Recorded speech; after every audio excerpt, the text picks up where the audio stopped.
नमस्कार प्यारे साथियों, मैं उदित चौधरी स्वागत करता हूं आप सभी का agriculture and GK online platform पे। तो today we have another success story of miss Sushrita Priyadarshini. तो आज हमारे साथ है सुश्रिता प्रियदर्शनी जी, और आज हम इनके सक्सेस स्टोरी के बारे में बात करेंगे। किस तरह से इन्होंने इस एग्ज़ाम को क्रैक किया, क्या इनके प्लान्स थे और किस तरह से इन्होंने अपनी स्ट्रेटजी बनाई। तो सबसे पहले very very congratulation Sushrita ji for your thank you sir. Success. Thank you. तो सबसे पहले हम शुरुआत करते हैं with your brief introduction. Sir, मेरा नाम सुश्रिता प्रियदर्शनी है और मैंने अपनी ग्रेजुएशन यूएस धारवाड़ कर्नाटका से करी है 2023 पास आउट। और फिर मैंने ओयूएटी से अपनी PG in fruit science department से करी है 2025 पास आउट सर। मतलब फ्रूट डिपार्टमेंट अभी मैं assistant agriculture officer Boriguma Koraput में पोस्टेड हूँ। ओके, तो सबसे पहले आप ये बताइए कि किस तरह का रिएक्शन था आपको जब आपको पता चला आपके रिजल्ट के बारे में। आपका और आपकी फैमिली का क्या रिएक्शन था? Sir just actually result mainly evening time पे आता है 5 से 6 बजे के अंदर, लेकिन जिस दिन हमारा रिजल्ट आया था थोड़ा लेट आया था, लाइक 7 पीएम के बाद ही आया हुआ था। तो उस टाइम पे उस दिन कोई एक्सपेक्टेशन नहीं था, क्योंकि उससे 1 हफ्ते 2 हफ्ते से पहले हम लोग मतलब ऐसे था कि आज आ जाएगा रिजल्ट, आज आ जाएगा ऐसे करके।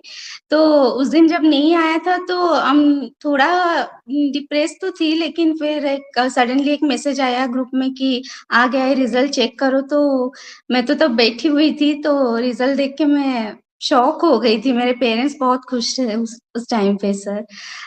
खुद से ही देखा है मैंने रिजल्ट सर। ओके, तो इस एग्ज़ाम से पहले कोई और आपने एग्जामिनेशन दिया था? जैसे आपने एमएससी भी की है, तो बीएससी के बाद कुछ और एग्जामिनेशंस आपने तैयारी की हो नहीं, होती है? नहीं सर, मैंने ग्रेजुएशन के बाद पीजी ही करा है और उसके बाद मेरा ये पहला एग्जाम। उससे पहले मैं एएफओ का एक अटेम्प्ट दी थी। एक ही था जिसमें मेरा प्री क्वालिफाई नहीं हुआ था। फिर मेरा ये दूसरे अटेम्प्ट में मेरा ये डबलएओ ही निकला हुआ। ओके, तो सबसे पहले हम यही जानते हैं कि क्या आपकी स्ट्रेटजी थी, किस तरह से आपने अपने आप को प्रिपेयर किया इस एग्ज़ाम के लिए? सर मैं बेसिकली डबलयू के लिए बहुत पहले से इंटरेस्टेड थी, लाइक अपनी ग्रेजुएशन के टाइम से ही। मैं फर्स्ट ईयर से ही बहुत डेडिकेटली और सब सारे सब्जेक्ट्स को बहुत थॉरोली पढ़ती थी। तो मुझे उतना डिफिकल्ट तो नहीं हुआ था इस एग्जाम का प्रिपरेशन करते टाइम। लेकिन ऐसा था कि पीजी के टाइम बहुत शेड्यूल मैनेजमेंट क्लासेस, फिर आके पढ़ाई करना, फिर थीसिस वाला काम। पीक पीरियड में ही हमारा एग्जाम था सर, मार्च के महीने में, जिस टाइम पे हमें थीसिस का भी पीक वो पीरियड रहता है। तो उस टाइम पे थोड़ा प्रॉब्लम हुआ था। लेकिन सर मैं प्रिपरेशन कर रही थी यूजी के टाइम से ही। तो मैं कुछ बुक्स भी ऐसे फॉलो कर रही थी। मोस्टली मैं हर रोज 200 से 300 क्वेश्चंस मैं टेलीग्राम में करती रहती थी। अगर पढ़ाई मुझसे किसी दिन टाइम नहीं होता था क्लास के बाद, तो चलो मैं ऐसा सोचती थी कि कोई क्वेश्चंस कर लेती हूँ ताकि मैं टच्ड रहूँ उस टॉपिक से। तो ऐसे करते करते सर हो गया। मतलब आप फर्स्ट ईयर से ही इस एग्ज़ाम के लिए साथ साथ प्रिपेयर कर रही थी? यूजी के फर्स्ट ईयर से ही, यस सर। ओके, तो जब आपने एमएससी की तो एमएससी का जैसे जो आपका सब्जेक्ट था, तो इसने आपको किस तरह से हेल्प की इस एग्ज़ाम के लिए, और इंटरव्यू में खासकर क्या इससे रिलेटेड आपसे क्वेश्चन वगैरह ज़्यादा पूछे गए थे? यस सर, मैं हॉर्टिकल्चर डिपार्टमेंट से हूँ। फ्रूट साइंस पे मैंने पीजी करा है। लेकिन सर अनफॉर्चुनेटली हमारे एग्जाम्स पेपर में हॉर्टिकल्चर से एक भी क्वेश्चन नहीं आया था। ऑल्दो मैं फुल प्रिपेयर थी, लेकिन मुझे इंटरव्यू में बहुत काम आया था। और जो भी क्वेश्चंस हमें पूछा गया था, मुझे स्पेसिफिकली फ्रूट साइंस के ऊपर बहुत सारे क्वेश्चंस पूछे गए थे। मेरे थीसिस के ऊपर, फिर सारे जो भी हमारे सब्जेक्ट्स को थे, उन सब के बारे में बहुत पूछा गया था। तो बहुत हेल्पफुल रहा है सर। ओके, बाकी जो आपका जब रिटन एग्ज़ाम था तो उसमें हॉर्टिकल्चर उतना नहीं आया था? उसमें एक भी क्वेश्चन नहीं आया था हॉर्टिकल्चर से, एक भी नहीं, ना तो वेजिटेबल से, ना तो फ्रूट से, ना ही फ्लोरिकल्चर से, एक भी क्वेश्चन नहीं आया था। तो मेनली कौन सा पार्ट ज़्यादा कवर था उस एग्ज़ाम में? किस सब्जेक्ट से ज़्यादातर क्वेश्चन पूछे गए थे? सर हमारे टाइम पे एग्रोनॉमी से ज़्यादा फोकस किए थे, फिर economics, extension, entomology, pathology, genetics, ये मोस्टली क्वेश्चंस इन्हीं में से आया था सर। तो हॉर्टिकल्चर को पूरी तरह से इग्नोर किया उन्होंने। हाँ सर, एक दो थे पर वो मैं नहीं कर पाई थी। मतलब मोस्टली ऐसा रहता है ना कि कोर कोर सब्जेक्ट से 30 to 35 क्वेश्चंस आता है, लेकिन हॉर्टिकल्चर से ऐसा कुछ भी नहीं था, मतलब बिल्कुल ही क्वेश्चंस नहीं थे। ओके, तो अब सबसे पहला क्वेश्चन यहाँ पर पूछते हैं कि इंटरेस्ट आपका किस वजह से, मतलब किस वजह से आपने डबल एओ के लिए, क्योंकि आप कह रहे हैं कि ग्रेजुएशन से ही आपने स्टार्ट कर दी थी प्रिपरेशन, तो इसके पीछे क्या यस सर। मोटिवेशन था, क्या आपका इंटरेस्ट था इस जॉब के लिए? सर इंटरेस्ट बेसिकली मैं एग्रीकल्चर लाइन में मेरा क्योंकि मेडिकल नहीं हुआ था, तो मैं एग्रीकल्चर लाइन में आ गई थी। लेकिन मुझे उस टाइम पे सर पता भी नहीं था असिस्टेंट एग्रीकल्चर ऑफिसर करके कोई एग्जाम्स पे रहता है। मेरी एक सीनियर जो असिस्टेंट हॉर्टिकल्चर ऑफिसर उनका हुआ था, जिस ईयर मैंने ज्वाइन करा था उनका उसी ईयर एज हो गया था। तो मैं उनसे पता की थी कि ऐसा कोई एग्जाम्स रहता है। और सिंस मैं हमेशा से मुझे गवर्नमेंट लाइन में ही आना था और मुझे इसी को अपना कोर बना के ही आगे जाना था, तो मुझे लगा कि sir assistant agriculture officer join करना मेरे लिए अच्छा होगा सर। इन फ्यूचर भी मुझे काम में आएगा। मेरा जो भी मैं यूजी कर रही हूँ, इसके बाद फ्यूचर जो भी मैं कोर्स करूंगी, फ्यूचर पर्सपेक्टिव में देख के मुझे लगा कि सर डब्ल्यू एग्जाम मेरे लिए सही है।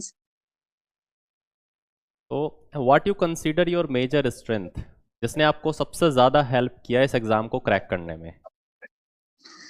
मेजर स्ट्रेंथ में सर यही बोलूंगी कि कंसिस्टेंसी। मैं हम बोली पहले कि मैं 6 साल से प्रिपेयर करी थी, थोड़ा बहुत करके मेरा प्रिपरेशन कंसिस्टेंट ही रहा है हमेशा से। और सर मेरा यूजी एग्रीकल्चर बैकग्राउंड से था, और तो वहाँ पे मेरा एग्रीकल्चर का फंडामेंटल बहुत क्लियर हो गया था सर। मुझे बस हॉर्टिकल्चर में थोड़ा और अपना बैकग्राउंड स्ट्रॉन्ग करना था, इसीलिए मैंने हॉर्टिकल्चर ज्वाइन करा। तो ये सारा सर सब कुछ है जो मुझे लगता है कि मेरा स्ट्रेंथ बन गया था डब्ल्यू क्रैक करने के लिए। मतलब कंसिस्टेंसी और रेगुलर आपकी जो प्रैक्टिस है उसने आपको बहुत ज़्यादा यस हेल्प किया। Yes sir.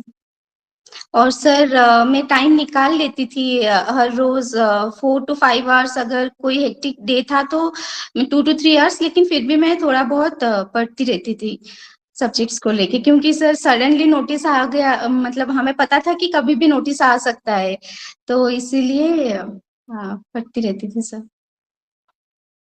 अभी आप जहाँ पर हैं, जब आप वहाँ पर जो है अपनी जॉब कर रही हैं, तो डे टू डे आपकी लाइफ किस तरह की होती है? क्या जनरली आपको किस तरह का वर्क वहाँ पर करना पड़ता है? सर सिंस मैं ब्लॉक में पोस्टेड हूँ, तो यहाँ पे सर हमारा जो काम है बेसिकली एनफोर्समेंट है, जो हम डीलर शॉप में जाके एनफोर्समेंट करते हैं। कितना सेल हुआ है, कितना स्टॉक आया है, ये सब हमारा, अगर कोई आउटडेटेड स्टॉक है, इन सब के बारे में मेन से मेजर काम डब्ल्यू का एनफोर्समेंट ही होता है।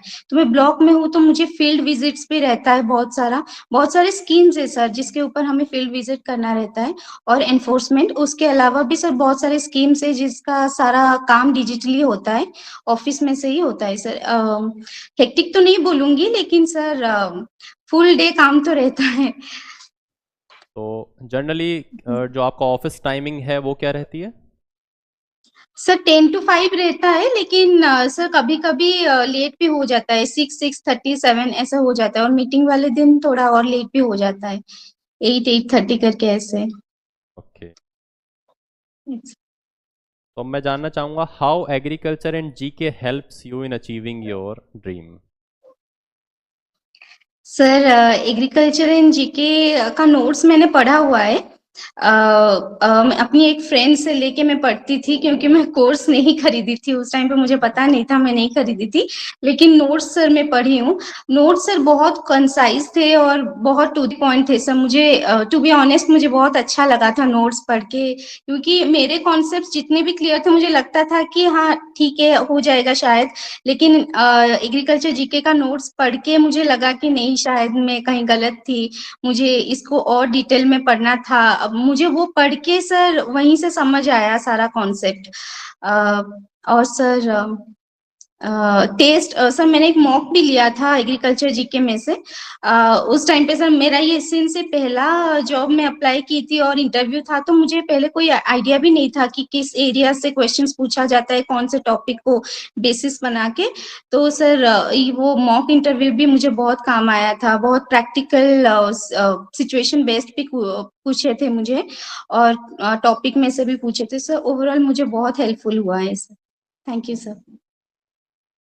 तो और साथ ही इस जो आपकी जॉब है इसमें लगभग स्टार्टिंग सैलरी कितनी होती है, क्योंकि जो अपकमिंग एस्पिरेंट्स हैं उनके लिए कहीं ना कहीं सैलरी भी एक बहुत बड़ा मोटिवेशन है।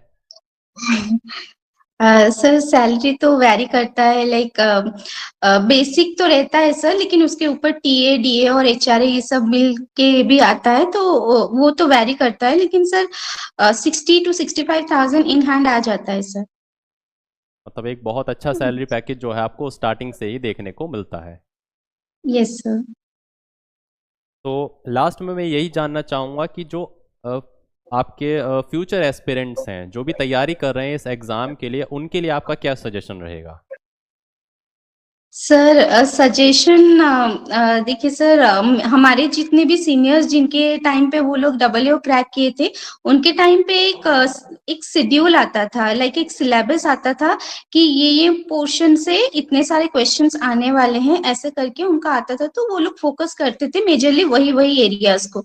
लेकिन हमारे टाइम से सर, हमारे टाइम और अभी जो रिसेंटली एक एग्जाम हुआ था February 19 को, ये सर पूरा डिफरेंट हो गया है। मतलब कोई ऐसे स्पेसिफिक कोई एरिया नहीं है जहाँ से क्वेश्चंस मेजरली आते हैं, पूरा रैंडम आता है पूरा।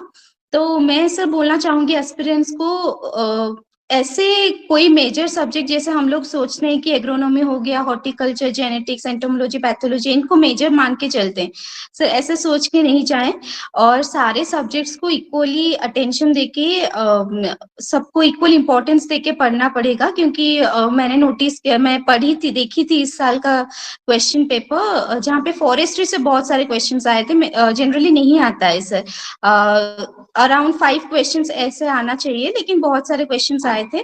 तो सर अभी तो कोई सिलेबस नहीं है, तो मैं बस यही बोलना चाहूंगी कि जहां से भी पढ़ रहे हो सारे सब्जेक्ट्स को, सारे एरियाज को अच्छे से पढ़ें, रिपीटेडली रिवीजन करें और उस अकॉर्डिंग टेलीग्राम पे सर बहुत सारे क्वेश्चंस आते हैं, क्वेश्चंस प्रैक्टिस कर सकते हैं। ऑब्जेक्टिव बुक्स भी है सर, एसआर कांतवा, एग्री विजर्ड, नेमराज का भी ऑब्जेक्टिव आता है सर, ऐसे करके बहुत ऑब्जेक्टिव बुक्स है सर। और हमारे इंस्टेंट हॉर्टिकल्चर करके भी एक बुक आता है हॉर्टिकल्चर के लिए स्पेसिफिक। सर सारे एरियाज को इक्वल अटेंशन देने के लिए मैं बोलूंगी अपने एस्पिरेंट्स को, फ्यूचर एस्पिरेंट्स को। और सर स्ट्रेस ना ले सबका का हो ही जाएगा। तो बहुत अच्छा लगा आपसे बात करके। कहीं ना कहीं थैंक यू आपके जो सर। भी सजेशंस हैं वो अपकमिंग फ्यूचर एस्पिरेंट्स को काफ़ी ज़्यादा मोटिवेट करेंगे। तो बहुत यस बहुत सर। थैंक यू आपका, आपने अपना कीमती समय जो है हमारे लिए निकाला। और एक बार फिर से very very congratulations from the entire team of agriculture and GK. Thank you sir. Thank you so much. Thank you sir. Okay.